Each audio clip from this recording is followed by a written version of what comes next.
Muy buenas tardes, amados hermanos, Dios les bendiga. Les saludo cariñosamente en el nombre del Señor Jesús. Agradezco al Señor de poder estar haciendo nuevamente este estudio, un poquito atrasado. No lo pudimos hacer en el día que yo por lo menos tengo convenido conmigo mismo. Y también mi voz no está muy bien en realidad, he estado bastante difónico. Pero agradezco al Señor que me permite ya poder estar realizando este estudio para no saltarnos ninguna lección, que en esta ocasión nos corresponde la misión del siervo de Jehová, que se encuentra precisamente en el libro de Isaías, que hemos ido avanzando dos o tres versículos a la vez y mirando esta lección. Así que vamos a hacer una oración para luego entrar ya de lleno y aprovechar de la mejor manera este tiempo. Amado Dios, Padre Celestial, te damos gracias, Señor, en esta hora. Invocamos tu nombre, bendecimos tu nombre. Te ensalzamos, Señor. Te damos gracias por todo el bien recibido hasta el día de hoy. Nos has guardado, Señor, con vida y con salud, y por eso te damos gracias. Hoy nos disponemos, Señor, a mirar tu palabra, escudriñar la Sagrada Escritura y poder, Señor mío, gozarnos en esta tu palabra. Te pido ahora tu bendición y tu dirección. En el santo, bendito y glorioso nombre de Jesús te lo pido todo. Amén y amén. Bueno, gracias al Señor, amados hermanos. Tenemos la lectura bíblica de Isaías, capítulo 53, versículos 4 al 6, que damos lectura inmediatamente en esta hora. Dice así la palabra del Señor.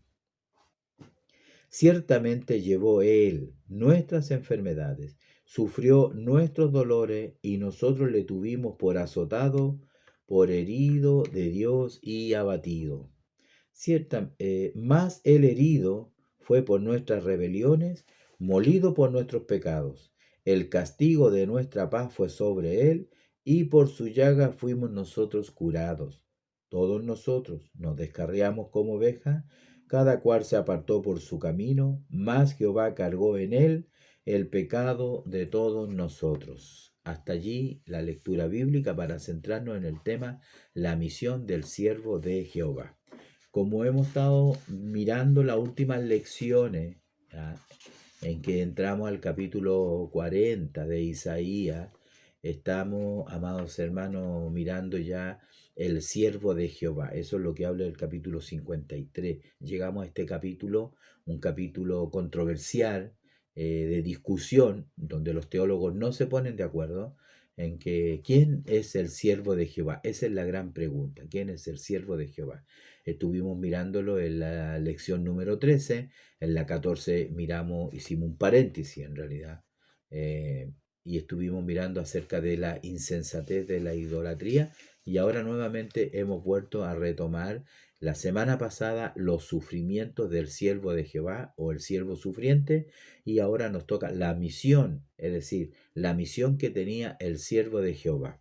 Tengo que decir y hacer un repaso que es muy importante que nosotros lo tengamos claro, que el siervo de Jehová no hay consenso en los estudiosos de las escrituras, de quién es este personaje, quién es realmente.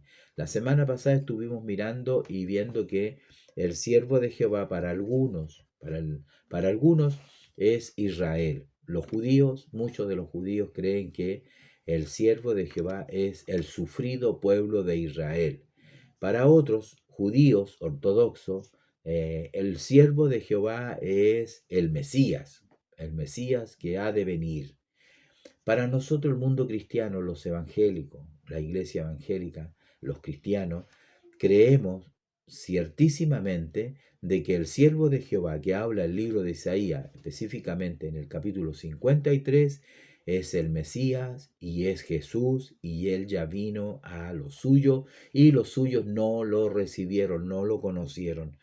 Fue, ¿no es cierto?, tal como dice el Isaías 53, en los primeros versículos dice que él fue despreciado y desechado. El siervo sufriente de Isaías 53 para el mundo cristiano es nuestro Mesías, nuestro Señor Jesús, el Redentor del mundo.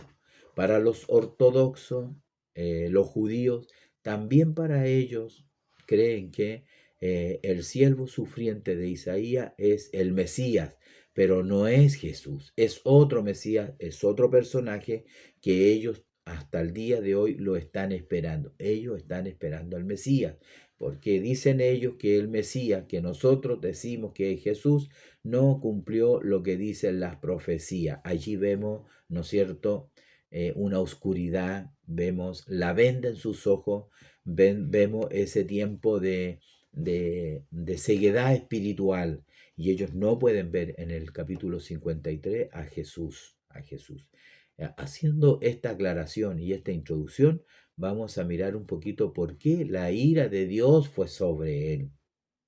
Bueno, tengo que decir que en la lectura bíblica de estos tres versículos, el versículo 6, al final del versículo 6, dice que nosotros nos descarriamos como ovejas, cada cual se apartó por su camino, y más Jehová, esto es lo importante, más Jehová cargó en él el pecado de todos nosotros. Es decir, el pecado nuestro, el pecado de todos nosotros, el pecado de toda la humanidad, cayó sobre Jesús, cayó sobre el Mesías, cayó sobre este siervo sufriente allí en la cruz del Calvario.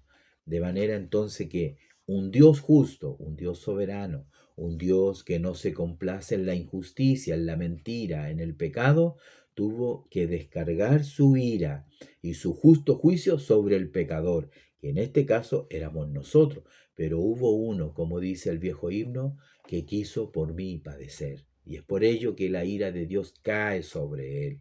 Amados hermanos, amados pastores, básicamente esa es la explicación, esa es la explicación. La ira de Dios sobre él.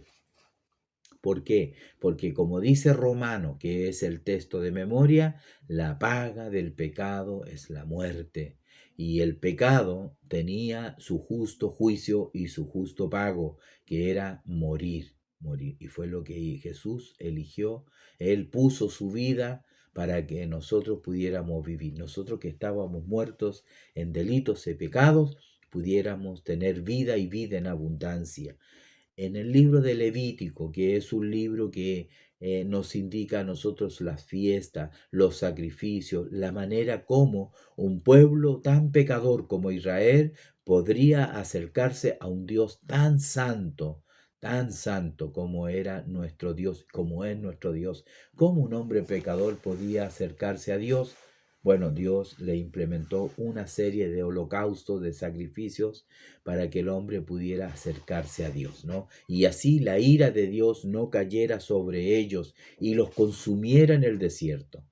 Básicamente ellos tenían que hacer holocaustos que tipificaban a Cristo. Todo buen estudiante sabe que todos los sacrificios que se hacían allí en el desierto, que fueron, ¿no es cierto?, ordenados por el Señor a Moisés para que el pueblo lo hiciera, para que el pueblo trajera, una vez que ellos eran pecadores, tenían que hacer estos sacrificios de animales. Lo mismo en el tabernáculo. Todo lo que había en el tabernáculo tipificaba y representaba a Cristo de alguna u otra manera. Así que, amados hermanos, uno puede encontrar, amados pastores, en este libro de Levítico, como por ejemplo, voy a leer algunos versículos que le va a hacer recordar a usted lecciones pasadas, donde el sacerdote tenía que presentar sacrificios delante del Señor. Por ejemplo, si uno va al primer capítulo del libro de Levítico, en el versículo 4 o el 3, dice: si su ofrenda fuere holocausto, vacuno, macho sin defecto, lo ofrecerá de su voluntad, lo ofrecerá a la puerta del tabernáculo de reunión delante de Jehová. Mire, y observe el versículo 4, capítulo 1 de Levítico. Y pondrá su mano sobre la cabeza del holocausto, o, la cabeza, o sobre la cabeza del animal, y será aceptado para expiación suya. No solamente esto, sino que también cuando uno mira más adelante y llega al capítulo 5, allí está este tipo de sacrificios, ¿ya? Estas ofrendas de olor grato delante del Señor, que eran las ofrendas por el pecado. Entonces dice: si el sacerdote ungido hubiere pecado, dice la palabra del Señor, que traerá el becerro a la puerta del tabernáculo de reunión delante de Jehová, y nuevamente pondrá su mano sobre la cabeza del becerro y lo degollará delante de Jehová. Y así, todo el capítulo 5, en el 13, si la congregación de Israel hubiere pecado. En el versículo 24 o en el 22, si un jefe hubiere pecado, o sea, un líder. O el 27, si alguna persona del pueblo hubiere pecado por yerro. Y así sucesivamente, si cualquier persona común y corriente hubiere pecado, también existía la misma norma, es decir, tendrían que traer el becerro, el cordero o el macho cabrío, tenían que traerlo delante del tabernáculo y tendrían que poner su mano sobre su cabeza para esta ofrenda de expiación y allí lo iban a degollar. ¿Qué quiero decir con esto? Que realmente aquí está la doctrina de la transferencia, es decir, el pecado del hombre era transferido al animal y el animal, ¿no es cierto?, cargaba con esa culpa, cargaba con ese pecado y al final ese animal tenía que ser sacrificado, muerto, degollado y ser sacrificado allí delante del Señor. Esto es exactamente lo mismo. Hay una transferencia desde el hombre pecador al Mesías, a Jesús, al ungido, al siervo de Jehová, porque esa era su misión. Su misión era cargar sobre sí el pecado de todos nosotros. Él cargó en su cuerpo el pecado de todos nosotros y por eso que tuvo que morir, porque la paga del pecado es la muerte y la ira de Dios fue sobre él. Así se debe de entender este sacrificio expiatorio, sustitutivo, porque Cristo ocupó el lugar del pecador. Por eso, amados hermanos, como dice el expositor, ¿no es cierto?, en una de sus partes, dice, Dios es santo y justo, por lo tanto no puede pasar por alto el pecado, pero en su infinito amor se entregó a sí mismo como propiciación por nuestros pecados, derramando su justa ira sobre su Hijo. Esta es la muestra perfecta de la temible ira de Dios, de un Dios santo y su infinito amor hacia el hombre. La única forma que tiene el hombre de escapar de la ira de Dios es refugiarse bajo la gracia soberana otorgada por Cristo, como dijo el profeta Juan, he ahí el Cordero de Dios que quita el pecado del mundo. Entonces es importante porque Juan, él ocupa una palabra que los judíos, los estudiosos, los sacerdotes sabían que, y como lo explica más adelante el apóstol Pablo, la sangre de los machos cabríos y de la becerra rociada no pueden quitar los pecados, solamente aplacaban la ira de Dios. Pero cuando Jesús aparece en escena, aparece este Cordero de Dios que sí quita el pecado, ¿ah? Porque lo que hacían los sacrificios, si no lo hacían, si no lo sabía, solamente aplacaba la ira de Dios, pero no quitaba, cubría, de alguna manera ponía una cubierta sobre los pecados, de tal manera que cuando Dios mirara al pueblo, mirara al hombre pecador, podía ver la sangre expiatoria de esos animales. En el caso de Jesús, no solamente cubría, sino que los borraba y los sacaba totalmente, los quitaba ante la presencia. De manera que el hombre que era pecador, cuando Dios lo mira como que si nunca hubiese pecado. La justicia de Cristo, la justicia del Hijo de Dios, era traspasada a nosotros para que apareciéramos como personas justas delante del Señor, de los ojos del Señor. Ellos ciertamente tenían en Levítico que traer estos sacrificios del becerro o el buey, por ejemplo. Ellos traían esos sacrificios que de alguna manera representaban a Cristo como el siervo sufriente, como el animal paciente, ¿no? O también traían una oveja o un cordero. Y si usted, que algunos de mis hermanos conocen el campo y conocen donde hay tantos animales, no como en la ciudad, y conocen cuando hay que matar un corderito, yo he tenido la oportunidad en el campo No hay animal más manso, no hay animal más quieto, más sumiso que un cordero cuando es, ¿no es cierto?, sacrificado, ¿no? Entonces también representa a Cristo en cuanto a su entrega voluntaria, a voluntaria.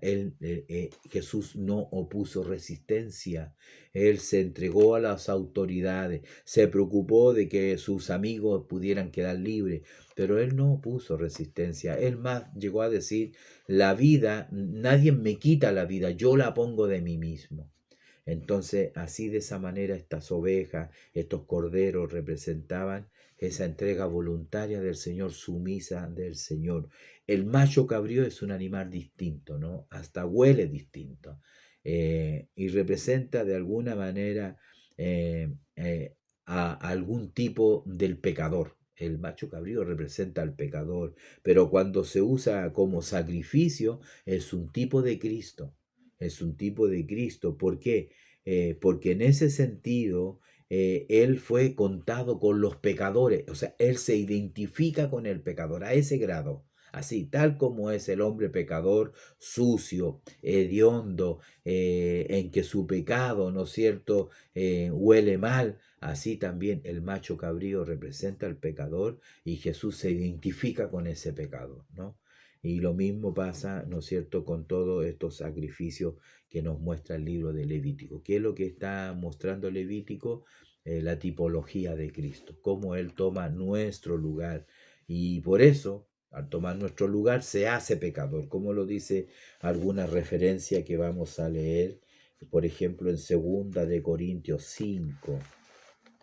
Vamos a buscar en nuestra Biblia 2 de Corintios capítulo 5. Nosotros podemos ver acá, acá tenemos capítulo 5, 2 de Corintios capítulo 5 en el 21. En el 21. Dice, al que no conoció pecado, por nosotros lo hizo pecado, para que nosotros fuésemos hechos justicia de Dios en él. ¿Se fija? Al que no conoció pecado, por nosotros se hizo pecador. Por nosotros se hizo pecador. También podemos ver en 1 de Pedro 2:21, un poco más adelante en nuestra Biblia, encontramos Pedro capítulo 2 y también en el versículo 21 al 24 dice, primera de Pedro, no es segunda, es 1 de Pedro capítulo 2, 21 hasta el 24. Dice, pues para esto fuisteis llamados, porque también Cristo padeció por nosotros, dejándonos ejemplo para que sigáis su pisada, el cual no hizo pecado. ¿Se fija? El cual no hizo pecado, ni se halló engaño en su boca. Quien cuando le maldecían no respondía con maldición, cuando padecía no amenazaba, sino encomendaba la causa al que juzga justamente, quien llevó él mismo nuestros pecados en su cuerpo sobre el madero, para que nosotros, estando muertos a los pecados, vivamos a la justicia, y por cuya herida fuisteis sanados. Entonces, como podemos ver, Cristo tomó, asumió, recibió en su propio cuerpo el pecado de todos nosotros y como tal, como hombre pecador, fue llevado a la muerte y a la muerte horrenda de cruz. Entonces, amados hermanos, amados pastores, eso es por eso que la ira de Dios fue sobre él. Ahora, si nosotros volvemos,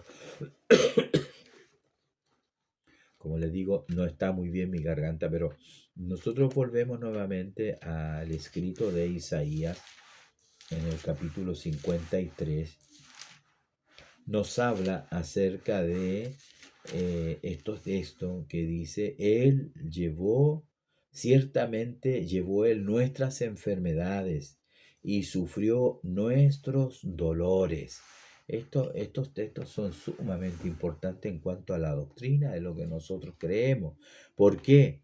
Porque este texto ciertamente llevó Él nuestras enfermedades, produce por lo menos yo lo he escuchado, una pequeña controversia en algunos hermanos que eh, dicen que solamente la sangre de Jesús, propiamente tal, la sangre de Jesús fue derramada sola y exclusivamente para la remisión de pecados.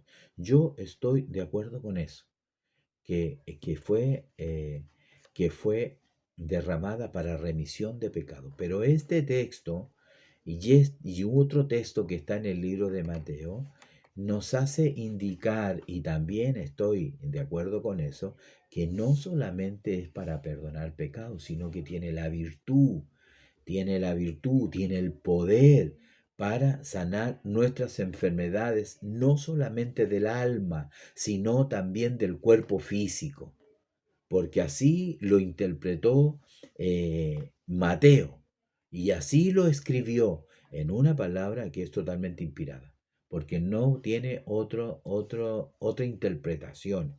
El texto, como dice acá, él dice que llevó nuestras enfermedades. Si leemos en Isaías, sí, perfectamente tendríamos que entender, o en el mejor de los casos, interpretaríamos que el profeta Isaías está hablando de la enfermedad del pecado, que es ciertamente un pecado. En eso estamos todos de acuerdo. Que el alma se enferma, que los hombres tienen enfermedades espirituales. Pero quiero llevarlo al libro de Mateo. Mateo eh,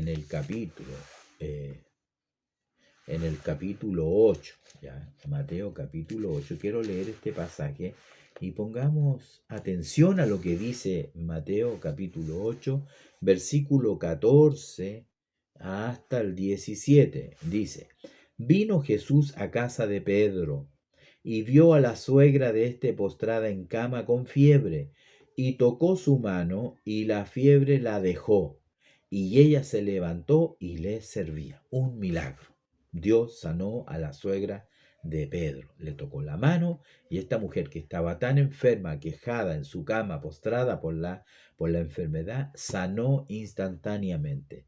Dice Mateo, dice, y cuando llegó la noche, trajeron a él muchos endemoniados y con la palabra echó fuera los demonios y sanó a todos los enfermos. Hasta ahí vamos bien, porque todos nosotros sabemos que Jesús hizo muchos milagros y muchas sanidades del cuerpo y del alma, no solamente del alma. Al sanarlos del alma, los salvó, los perdonó. Pero usted bien sabe y yo bien sé que Él sanó a los paralíticos, Él sanó a los ciegos, a los sordos. Y no estoy hablando de los sordos del alma, estoy hablando de los sordos físicamente, de sus enfermedades. Y hasta allí estamos totalmente de acuerdo. Pero el 17, el versículo 17, observe lo que dice. Para que se cumpliese lo dicho por el profeta Isaías cuando dijo, Él mismo tomó nuestras enfermedades y llevó nuestras dolencias. ¿De qué se está refiriendo el apóstol Mateo? ¿Se está refiriendo de las enfermedades espirituales? No, él está hablando de enfermedades físicas. Por lo tanto, los pentecostales antiguos no estaban tan equivocados cuando reprendían las enfermedades y ellos indicaban acerca del sacrificio. De hecho, citaban este mismo pasaje. Por tu llaga fuimos nosotros curados y en el nombre de Jesús de Nazaret se sano para la gloria de Dios. Eso es lo que hacían. Entonces, estos textos van aclarando. Yo siempre no tenía un argumento, ciertamente quiero ser honesto, un argumento tan bíblico para defender la posición que por la sangre de Jesús se sanan enfermedades. No solamente del alma y no solamente se perdonaban pecados, pero no tenía un argumento tan claro como esta referencia. Anótela, Mateo 8, capítulo 14 al 17. Porque si no aceptamos esa doctrina, tendríamos que decir que el libro de Mateo, que el escritor del libro de Mateo tiene un error allí al interpretar que Isaías está hablando, como dice aquí, ciertamente llevó él nuestras enfermedades y sufrió nuestros dolores. nosotros le tuvimos por azotado y por herido de Dios, es lo que dice, ¿no? Entonces, amados hermanos, eh, realmente este texto es sumamente importante, este pasaje bíblico, ¿ya? Hay que entender, que realmente eh, en este verso la gente no se daba cuenta. En la parte final del capítulo, del versículo 4, pensaban que Jesús o el siervo sufriente estaba sufriendo por su propio pecado, por su propia maldad, que Dios lo estaba castigando, que la ira de Dios estaba sobre él porque él era un hombre pecador y había fallado, como los amigos que no eran tan amigos de Job, le decían, tú tienes que haber pecado, por algo te vino lo que te vino. Entonces, en este caso, ellos no se daban cuenta que finalmente Jesús estaba sufriendo, llevaba su pecado, el pecado de todos nosotros.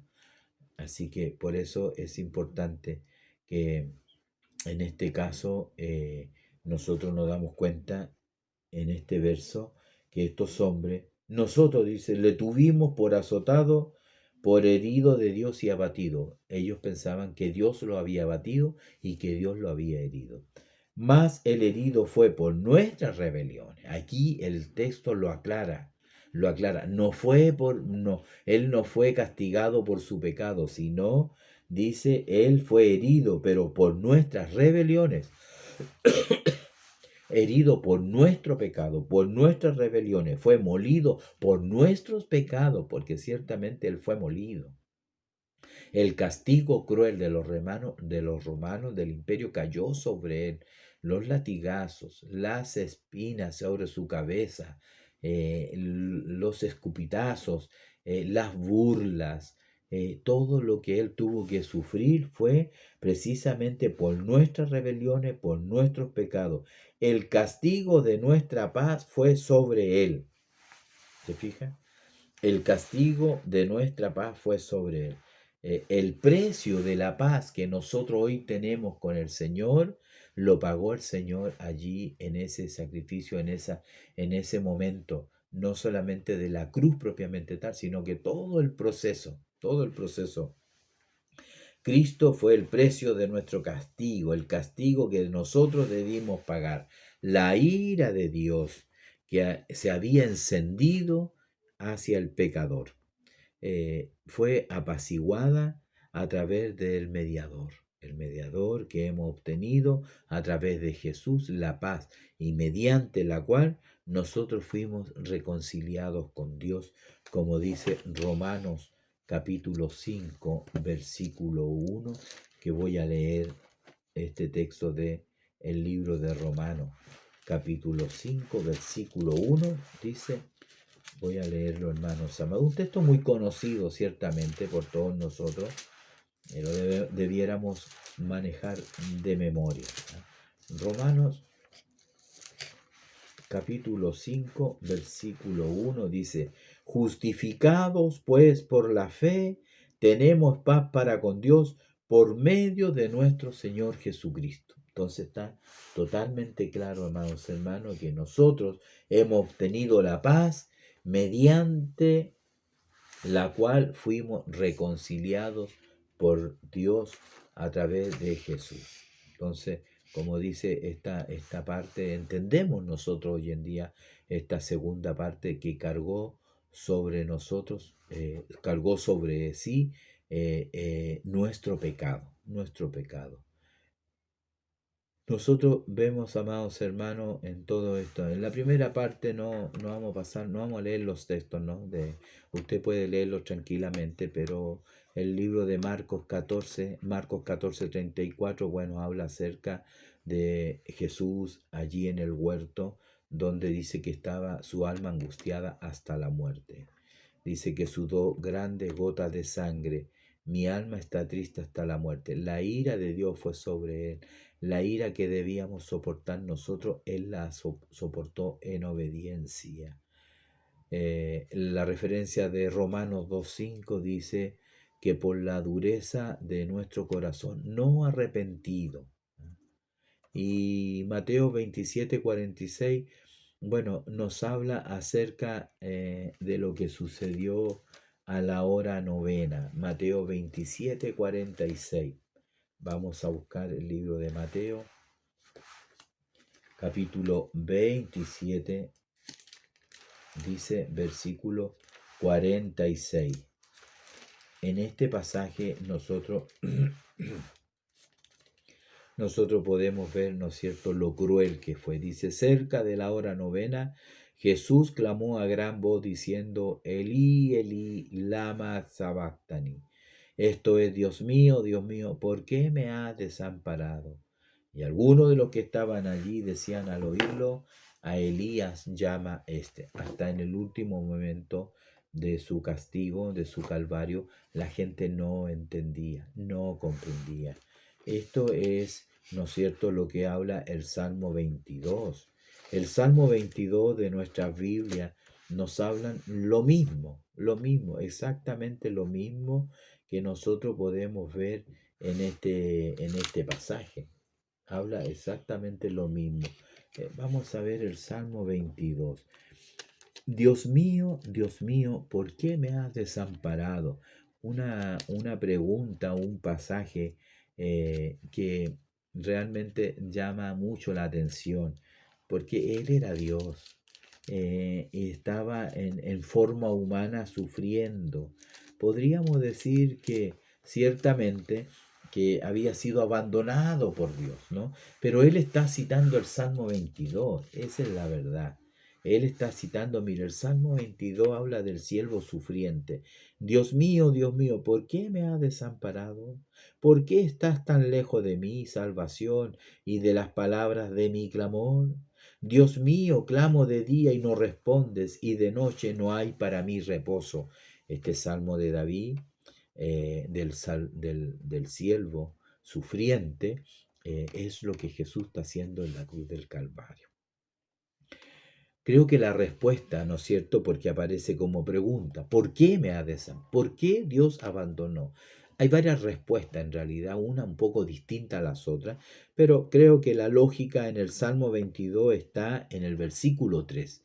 El versículo 3, si uno se pregunta lo que dice el versículo 1, Dios mío, ¿por qué me has desamparado? El versículo 3 dice, pero tú eres santo, tú que habitas entre las alabanzas de Israel. Dios es santo y no tolera el pecado. Jesús estaba cargando sobre sí el pecado de toda la humanidad, de toda la humanidad. Él sintió ese desapego, pero ciertamente él también estaba citando el Salmo 22 para que la gente, los estudiosos, al reconocer lo que estaba haciendo, tendrían que haberse acordado del Salmo 22, porque ellos tenían esa costumbre. Recitaban la primera parte de un salmo y lo completaban totalmente. O sea, bíblicamente, él era el siervo sufriente. Este salmo tiene mucha información, como por ejemplo el versículo 6, mas yo soy gusano y no hombre, oprobio de los hombres y despreciado del pueblo. ¿Se fijan? El versículo 8. Se encomendó a Jehová, líbrele él. ¿No era eso lo que decían, no es cierto, la gente que estaba alrededor de la cruz? ¿Qué vamos a decir, no es cierto? Eh, el 15. Como un tiesto se secó mi vigor y mi lengua se pegó a mi paladar. Y él dijo, tengo sed. O el versículo 16, porque perros me han rodeado y me han cercado cuadrilla de maligno, horadaron mis manos y mis pies. Eso no sucedió con el salmista, no sucedió con David. Eso se cumplió en Jesús, en el siervo sufriente de Jehová. El versículo 18, repartieron entre sí mis vestidos y sobre mi ropa echaron suerte. No estoy leyendo los evangelios, estoy leyendo el Salmo 22. Entonces, como puede ver usted, se va cumpliendo en Jesús la profecía, lo que fue escrito por él, ¿ah? Lo que se escribió por él. Entonces, amados hermanos, amados pastores, nos damos cuenta en esto que este tema que es tan importante, uno va entendiendo cuál es la misión que tiene este siervo, que por cierto recibe toda la ira de Dios sobre él, porque cargó en su cuerpo el pecado de todos nosotros. Si Cristo no hubiese venido, no habría alivio a nuestras enfermedades, no habría alivio a nuestro pecado, ni nuestro pecado no hubiésemos podido ser libertados del pecado. La gran misión que Él trajo era dar vida y vida en abundancia, vida en abundancia. Romanos 3, versículo 10, creo que estas son las referencias que tenemos acá de nuestro expositor. Romanos 3, versículo 10 dice, no hay justo ni aún uno, no hay ninguno que sea justo. Todos nosotros nos descarriamos como ovejas, cada cual se aparta por su camino. La referencia de Efesios capítulo 2, versículo 1 dice, y Él os dio vida a vosotros cuando estabais muertos en vuestros delitos y pecados. Así estábamos nosotros. El pecado había hecho en nosotros, no éramos esclavos del pecado, estábamos muertos para Dios. Y la única manera, la única forma de que nosotros pudiéramos tener vida era traspasando toda esa vida pecaminosa al Señor y ser nosotros considerados como personas justas. Eso se llama la justificación. Primera de Pedro, capítulo 2, versículo 24 y 25. Dice así, lo voy a buscar, Primera de Pedro. Bueno, lo estuvimos leyendo hace poco también, este pasaje, donde pone el énfasis que Él llevó Él mismo nuestros pecados en su cuerpo. Dice claramente que llevó nuestros pecados en su cuerpo. Por eso es sumamente importante, amados hermanos, que nosotros podamos ver, hay mucho material por allí donde usted puede encontrar cómo se cumplió perfectamente Isaías 53 en Jesús y en nadie más, en ninguna persona más se cumplió lo que dice Isaías 53. De hecho, los que dicen que es Israel, bueno, en el mismo libro de Isaías 53, en el versículo 9, dice que se dispuso con los impíos su sepultura, más con los ricos fue en su muerte, aunque nunca hizo maldad ni hubo engaño en su boca. Pero ciertamente nosotros leemos Isaías capítulo 1 y todos los primeros capítulos nos hablan de la queja de Dios hacia el pueblo de Israel. Generación de víbora. Las palabras de Isaías en el capítulo 1 para el pueblo de Israel son muy duras. Les dice, príncipe de Sodoma, oíd la palabra de Jehová. ¿Para qué me sirve, dice Jehová, la multitud de vuestros sacrificios? Hastiado estoy de holocausto, de carnero y de cebo de animales, no lo quiero. ¿Quién demanda esto delante de vosotros? Entonces, amados hermanos, amados pastores, oh gente pecadora, pueblo cargado de maldad, generación de malignos, hijos depravados, dejaron a Jehová, provocaron a ira al santo de Israel, se volvieron atrás. No puede ser Israel, porque acá dice que este siervo, en él nunca hubo maldad, no hubo engaño en su boca. Y cuando uno repasa, por ejemplo, y va al libro de los Hechos, capítulo 8, se encuentra con este pasaje de Felipe y el etíope, que lo mencioné en la semana pasada, pero quiero quedarme con esto en realidad, porque para nosotros no debe de quedar duda de que el siervo de Jehová es nuestro Señor Jesucristo, nuestro Salvador.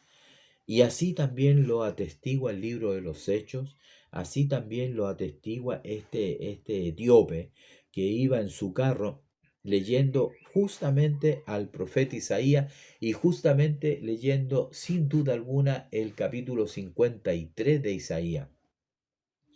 Entonces él le dice, ¿entiendes lo que lees? Y él dijo, ¿cómo podré si alguno no me enseñare? Y rogó a Felipe que se subiera y se sentara con él. Y justamente encontró este pasaje del libro de Isaías. Y el eunuco le dijo a Felipe, te ruego que me digas, ¿de quién dice el profeta esto? ¿De quién está hablando? ¿De sí mismo o de algún otro? Entonces Felipe, abriendo su boca y comenzó desde la escritura, le anunció el evangelio de Jesús. Y yendo por el camino llegaron a cierta agua y dijo el eunuco, aquí hay agua, ¿qué impide que yo sea bautizado? Felipe dijo, si crees de todo corazón, bien puedes. Y respondiendo dijo, mire, ¿qué es lo que dice el eunuco? Creo que Jesucristo es el Hijo de Dios.